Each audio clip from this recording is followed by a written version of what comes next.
ben Chang. En ik kom uit Japan. Maar nu woon ik altijd in Amsterdam.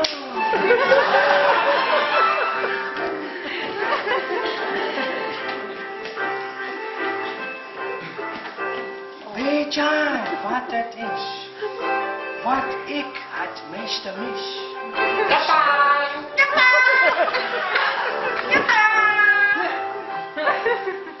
Als ik uit eten ga, bij Febo of andere tentjes, krijg ik altijd mes en vork. Wat moet ik daarmee?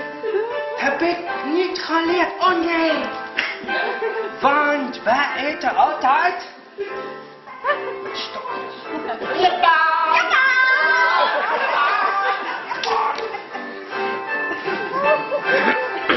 Okinawa.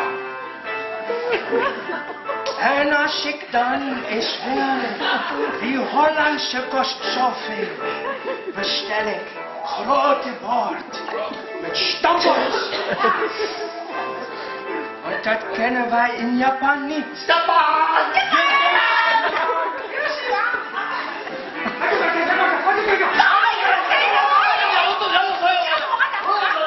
Want dat kennen wij daar niet. Je weet gewoon niet wat je ziet. Zo, met boerenkool, poelenkool en worst en allemaal lekkere dingen. Maar ik heb slechts die stokjes mee. Dus eten gaat niet goed. Oh nee, want als ik toeprik, gaat het allemaal door.